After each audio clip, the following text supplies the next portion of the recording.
మన జీవితంలో ఎన్నో సమస్యలు, ఇబ్బందులు, ఇరుకులు మనం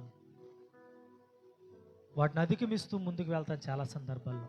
అయితే ఒక క్రైస్తవుడిగా యేసు ప్రభువును విశ్వసిస్తున్న వారిగా మనం ఈ రాత్రి కొన్ని విషయాలు మనం ఖచ్చితంగా మనకు తెలిసి ఉండాలి. ఎందుకనంటే మత్తయి సువార్త 5వ అధ్యాయము మనం ధన్యతల్లో చూసినప్పుడు, నా నామము నిమిత్తము అనేక మంది మిమ్మల్ని హింసిస్తారు, నిందిస్తారు, అవమానపరుస్తారు, అయితే మీరు ధన్యులు అనే మాట అక్కడ మనం చూస్తూ ఉన్నాం. ఎందుకు యేసు ప్రభు వారు కొండ మీద ప్రసంగం చేస్తూ ఆ మాట నొక్కుపెట్టి చెప్తున్నారంటే, ఎవరైతే యేసు ప్రభుని అంగీకరిస్తారో, ఎవరైతే యేసు ప్రభుని వెంబడిస్తారో, ఎవరైతే యేసు ప్రభు మార్గంలో నడవాలని ఆశపడతారో వారి జీవితంలో ఎక్కువ ఎదురాయివి ఏంటంటే సమస్యలు. అయితే సమస్యలను అధిగమించే శక్తి దేవుడు మానవుడికి ఇచ్చాడు. ఎలాగనంటే ఆయన శిలువ మరణము ద్వారా మనమందరము కూడా బలవంతులమయ్యాం. ఎన్నిక లేని మనము, బలహీనులమైన మనము, యెషయా గ్రంథం ప్రకారం యెహోవా వైపు చూచువారు నూతన బలమును పొందుకుంటారని ఆయన వాక్యం సెలవిస్తున్న రీతిగా మనమందరం ఎప్పుడైతే దేవుని వైపు చూస్తామో, కీర్తనల ప్రకారం వారు ఆయన తట్టు చూడగా వారికి వెలుగు కలిగిన మాట మనం చూస్తాం. ఎవరైతే దేవుని వైపు చూస్తారో వారి జీవితాల్లో సమస్యలు ఉన్నప్పటికీ, ఇబ్బందికరమైన బాధలు వారికి ఉన్నప్పటికీ దేవుడు వారి పక్షాన కార్యము చేసేవాడుగా ఉన్నాడు. దేవునికి మహిమ కలుగునుగాక. ఈ రాత్రి కూడా కొన్ని మాటలు మనం జ్ఞాపకం చేసుకుంటే, పేతురు రాసిన మొదటి పత్రిక 4వ అధ్యాయం మొదటి వచనం ఈ విధంగా రాయబడింది: క్రీస్తు శరీరమందు శ్రమపడిన గనుక మీరును అట్టి మనస్సును ఆయుధముగా ధరించుకునడి. ఇక్కడ మనం చూస్తున్నాము, యేసు ప్రభు వారి లోకానికి వచ్చిన తర్వాత ఆయన కూడా శరీరమందు శ్రమ పొందెను అనే మాట మనం చూస్తూ ఉన్నాం. కింద పుట్టినోట్లో మనం చూస్తే శరీరమందు అనే మాట మనకు కనబడతా ఉంది. అంటే యేసు ప్రభు వారు శరీరమందు ఎలాగైతే ఆయన శ్రమలు అనుభవించారో, ఈ లోక యాత్రలో మనము కూడా కొన్ని సమస్యలు, కొన్ని శ్రమలు మనం పడాలి. ఇవి అధిగమించినప్పుడే దేవుని యొక్క రుచి ఏంటో మనకు తెలుస్తుంది. ఈ శ్రమలు మనం దాటినప్పుడే దేవుడు మన పట్ల చేసిన మేలు ఏంటో మనకి గ్రహించగలం. దేవునికి మహిమ కలుగునుగా. ఇక్కడ అంటూ ఉన్నాడు, క్రీస్తు శరీరమందు శ్రమపడిన గనుక మీరును అట్టి మనస్సు గలవారుగా మనము ఉండవలసిందిగా అక్కడ ప్రభు మనకి మాట్లాడుతూ ఉన్నారు. చాలా సందర్భాల్లో మనం ఇష్టమైన వ్యక్తుల కోసం దెబ్బలు తింటాం. చాలా సందర్భాల్లో ఎవరైనా మన మీదకి దాడి చేసినప్పుడు ఆ దాడిలో మనం దెబ్బలు పొందుతాం. అయితే క్రైస్తవుడిగా ఉన్న మనము సువార్తను ప్రకటించడంలో శ్రమపడాలి. మనం ముందు ఉన్న పితరులు వారు చేసిన త్యాగాలు, వారు చేసిన సేవా పరిచర్య చూస్తే వారు దెబ్బలు తింటూ, ఆహారం లేక అనేకమైన అవమానాలు వారు పొందుకుంటూ వారు సేవ చేశారు. నేటి దినాల్లో సేవా పరిచర్య మనం చూస్తూ ఉన్నాం. అంటే ఒక మందిరం కట్టుకుంటే దీవించబడిపోయామనుకుంటున్నాం, ఒక కారు కొనుక్కుంటే నేను దీవించబడిపోయినా అంత గొప్ప సేవకుడు లేడనుకుంటున్నాం. అయితే బైబిల్ సెలవిస్తుంది, ఎవరైతే ఎక్కువ శ్రమలు అనుభవిస్తారో వారు నిజమైన ధనవంతులుగా బైబిల్ సెలవిస్తూ ఉంది. ఈరోజు ప్రియ సహోదరి సహోదరుడా, క్రీస్తు ఎలాగైతే శ్రమ పొందాడో ఈరోజు మనం అలాగే శ్రమ పొందుకుంటున్నామా? కొన్ని మాటలు ఈ రాత్రి మీకు జ్ఞాపకం చేయాలని ఆశపడుతూ ఉన్నాను. పేతురు రాసిన మొదటి పత్రిక 4వ అధ్యాయం 12వ వచనం విధంగా రాయబడింది: ప్రియులారా, మిమ్మల్ని శోధించుటకు మీకు కలుగుచున్న అగ్ని వంటి మహాశ్రమను గూర్చి మీకేదో యొక్క వింత సంభవించినట్లు ఆశ్చర్యపడకుడి. ఇక్కడ మనం చూస్తున్నాము, ప్రియులారా మిమ్మల్ని శోధించుటకు, అంటే శోధన ఎందుకు వస్తుందనంటే మనం శోధించడానికి. యోబు గ్రంథం ప్రకారం ఎవరైతే శోధనకి సహిస్తారో వారంట జీవ కిరీటాన్ని పొందుకుంటారంట. శోధన అనే పుటంలో దేవుడు మనల్ని వేశాడు. యోబు జీవితాన్ని మనం బాగా పరిశీలన చేసినప్పుడు ధనవంతుడై ఉన్నాడు, మంచి వ్యక్తిగా ఉన్నాడు, మంచి వ్యక్తిత్వం కలిగి ఉన్నాడు. అయితే ప్రతి దినము కూడా ప్రార్థన చేసేవాడుగా ఉన్నాడు. అయితే ఆయన జీవితంలో వచ్చిన శ్రమలు ఈ భూలోకంలో ఎవరి మీదకి వచ్చి ఉండకపోవచ్చు. ఎందుకంటే పెళ్ళిడికి వచ్చిన బిడ్డల కళ్ళ ముందు పోయినా, తనకున్న యావదాస్తి సంపద అంతా పోయినా తను మాత్రం ధైర్యంగా ఉన్నాడు. ఎవరిని బట్టి అంటే కేవలం దేవుని బట్టి. ఈరోజు మన జీవితంలో మనం ధైర్యం పొందుకోవలసింది మనకున్న ధనాన్ని బట్టి కాదు, మనకున్న బలాన్ని బట్టి కాదు, మనకున్న ఐశ్వర్యాన్ని బట్టి కాదు, కానీ కేవలం దేవుని బట్టే మనం బలం పొందుకోవాలి. ఎవరైతే దేవుని బట్టి మాత్రమే బలాన్ని పొందుకుంటారో, వారి సమస్యలు వచ్చినా కదలబడరో, వారి ఇబ్బందులు వచ్చినా ధైర్యంగా ఉంటారు. అనేక మంది నిందలు, అవమానాలు వారి జీవితంలో వచ్చినా కూడా ధైర్యంగా దేవుని ఎదుట సాక్షిగా నిలబడగలరు. అలాగే ఈరోజు నీవు నేను ఉండాలంటే మనకొస్తున్న శ్రమలను బట్టి ఆశ్చర్యపడవద్దని వాక్యం సెలవిస్తూ ఉంది. దేవునికి మహిమ కలుగును గాక. రెండవదిగా మనం చూస్తే 13వ వచనంలో ఉంది, క్రీస్తు మహిమ బయలుపరచబడినప్పుడు మీరు మహానందముతో సంతోషించు నిమిత్తము క్రీస్తు శ్రమల్లో మీరు పాలువారై ఉన్నంతగా సంతోషించుడి. ఆనందం వస్తే ఆనందపడతాం. మన జీవితంలో ఏదైనా గొప్ప కార్యం జరిగితే ఆనందపడతాం. కానీ ఇక్కడ వాక్యం సెలవిస్తూ ఉంది, మీరు శ్రమలు వచ్చినప్పుడు కూడా ఆనందించేవారు ఉండాలంటే. మరి ఈరోజు మనం శ్రమల్లో ఆనందిస్తున్నామా? ఒక ఉదాహరణ చెప్తాను.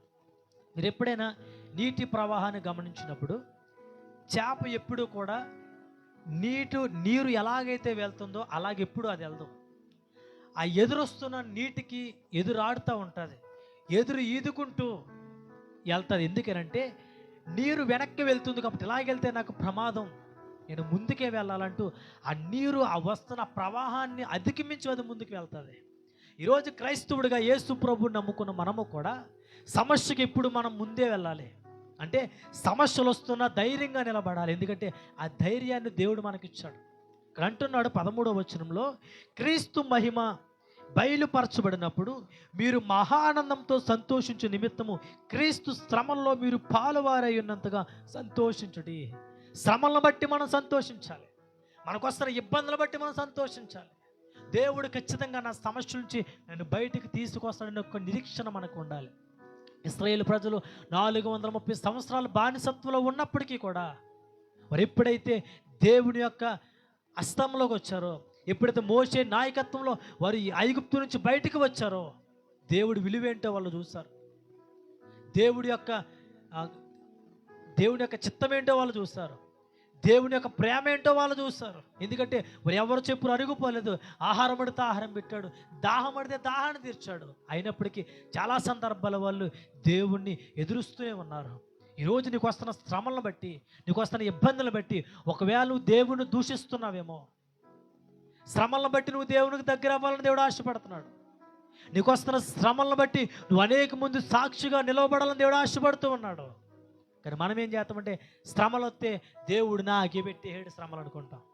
దేవుడు నీకు శ్రమలు ఎందుకు పెట్టాడంటే, నీ జీవితంలో శ్రమలు ఎందుకు ఉన్నాయంటే, శ్రమలు 2 రకాలు గుర్తుపెట్టుకోండి, క్షమించండి 3 రకాలు. ఒకటి నీకు నువ్వు తెచ్చుకున్న శ్రమ, రెండవది ఆకాశం మండలమందున దురాత్మ సమూహాలు తెచ్చే శ్రమలు, మూడవది దేవుడు నిన్ను పరీక్షించడానికి నీ జీవితంలో అక్కడక్కడ కొనిపెట్టే శ్రమలు. ఈ శ్రమల్లో నువ్వు అన్ని శ్రమలు పట్టుకెళ్ళి దేవుని మీద వేస్తున్నావా? సాతాను పెడుతున్న శ్రమలు కూడా పట్టుకెళ్ళి దేవుని మీద వేస్తున్నావా? నువ్వు చేసిన వ్యక్తిగతమైన తప్పులు కూడా పట్టుకెళ్ళి దేవుని మీద వేస్తున్నావా? ఒకసారి జరా జాగ్రత్త. కట్టున్నాడు, మన శ్రమల్లో సంతోషించేవారుగా మనం ఉండాలి. 3వ మాట చదువుకుందాం. 16వ వచనంలో, ఎవడైనను క్రైస్తవుడనైనందుకు బాధ అనుభవించిన ఎడల అతడు సిగ్గుపడక ఆ పేరును బట్టియే దేవుణ్ణి మహింపరచాలి. ఇదొకటి మన జీవితంలో ఖచ్చితంగా మనం నేర్చుకోవాలి. మన క్రైస్తవులమైనందుకు మన జీవితంలో బాధలు వచ్చిన ఆ బాధలను బట్టి మనం దేవుణ్ణి మహింపరచాలని వాక్యం సెలవిస్తూ ఉంది. కానీ ఈరోజు మనం ఏం చేస్తున్నామంటే, శ్రమలు వస్తే నాకెందుకు వచ్చిన శ్రమలు, బయటోడు బాగానే ఉన్నాడుగా, తాగుబోతోడు బాగానే ఉన్నాడుగా, సినిమాలకి షికార్లకి పబ్బాలకి గడిపేవాడు బాగానే ఉన్నాడు కదా, నాకెందుకు వచ్చిన శ్రమలు అంటూ మనం తెగ గింజుకుపోతూ ఉంటాం.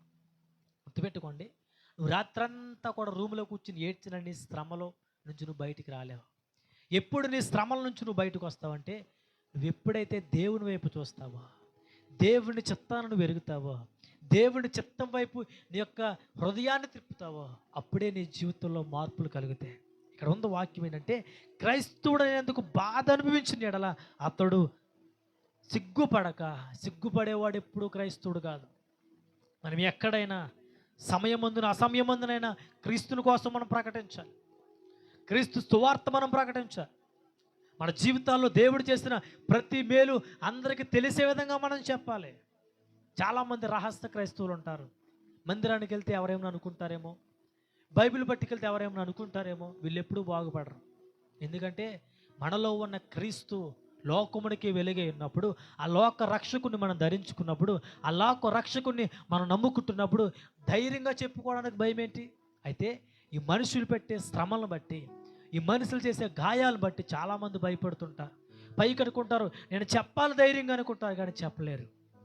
అయితే ప్రియ సహోదరి సహోదరుడా, ఈ రాత్రి అన్నాడు, ఒకవేళ నువ్వు క్రైస్తవుడిగా ఉండి ఇంకా లోక పరిస్థితులను బట్టి, కుటుంబ పరిస్థితులను బట్టి, ఇబ్బందులను బట్టి నువ్వు కుమిలిపోతున్నావేమో, నువ్వు ఆ పేరును బట్టి దేవుణ్ణి మహిమపరచాలని వాక్యం సెలవిస్తావు.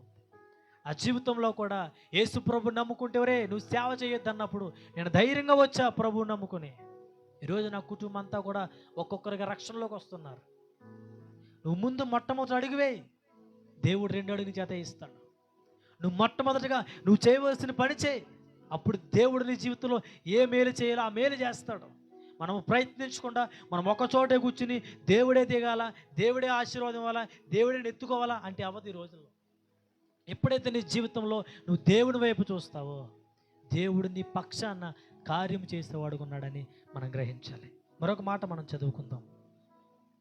యాకోబు రాసిన పత్రిక 5:13 ఉంది. ఎవరికైనా శ్రమవించినా వాడు ప్రార్థన చేయవలన వాక్యాన్ని చూస్తాం. ఈరోజు నీ జీవితంలో వస్తున్న ప్రతి సమస్యను బట్టి నువ్వేం చేయాలంటే దేవునికి ప్రార్థన చేయాలి. ఎందుకు దేవునికి ప్రార్థన చేయాలంటే ఈ లోకమంతా కూడా ఆయన అధికారానికి లోబడింది. ఆయన మాట పలుకగా ఈ భూమి సృష్టి అంతా కూడా కలిగింది. కాబట్టి మనమందరం కూడా ఎప్పుడైతే దేవునికి అంటే సర్వాధికారము కలిగిన దేవునికి, ఆకాశ మహాకాశములు పట్టజాలని దేవునికి ఎప్పుడైతే మనం ప్రార్థన చేస్తామో ఆ ప్రార్థన దేవుడు ఆలకించి దేవుడు మనకు ఉత్తరం ఇచ్చేవాడుగా ఉన్నాడు. కీర్తనలో ఉంటుంది, శ్రమలలో అతను ఉత్తరం ఇచ్చేదను, శ్రమల్లో అతను విడిపిస్తాను. ఎప్పుడు మనము దేవునితో మాట్లాడాలి. అంటే మన మనుషులతో మాట్లాడడానికి ఎక్కువ ఇష్టపడతాం, కానీ దేవునితో మాట్లాడడానికి అంతగా చాలామంది ఇష్టం చూపించరు. నువ్వు మనుషులతో మాట్లాడకపోయినా పర్వాలేదు, కానీ దేవునితో మాట్లాడకపోవడం మాత్రం ఎప్పుడు మానద్దు. దేవునితో మాట్లాడాలి, నిత్యం ఆయనతో ఉండాలి. ఆయనే మనకు జీవం, ఆయనే మనకు మార్గం. ఈ లోకంలో ఒకనొక తన అందరూ మనల్ని విడిచిపెట్టిపోయే వాళ్ళే, ఎవ్వరూ శాశ్వతం కాదు. కానీ దేవుడు శాశ్వతం, దేవుని మాట శాశ్వతం, దేవుని యొక్క ప్రేమ శాశ్వతం. కాబట్టి ఆ ప్రేమను నువ్వు ఎక్కువ దేవుని పట్ల నువ్వు చూపిస్తున్నావా, లేకపోతే మనుషుల పట్ల నువ్వు చూపిస్తున్నావా? మనం చదువుకున్న మాటలు, ఎవరికైనా శ్రమ సంభవించినా వాడు ప్రార్థన చేయవలను. ప్రార్థన ఏం చేస్తుందంటే నీ పరిస్థితులు మారుస్తుంది. ప్రార్థన ఏం చేస్తుందంటే నీ జీవితంలో ఉన్న బాధను బయటకు తీసుకొస్తుంది. ప్రార్థన ఏం చేస్తుందంటే నీ జీవితంలో అంతరంగంలో ఉన్న చెడును బయటకు తీసుకొస్తుంది. ప్రార్థన ఏం చేస్తుందంటే దేవునికి నీకు మధ్య దూరం లేకుండా దగ్గర చేస్తుంది. కాబట్టి ఈరోజు మనం అందరం కూడా ప్రార్థించేవారుగా మనం ఉండాలి. మరొక మాట చదువుకున్న మాటలు నేను ముగిస్తాను. యోహాను సువార్త 16వ అధ్యాయము.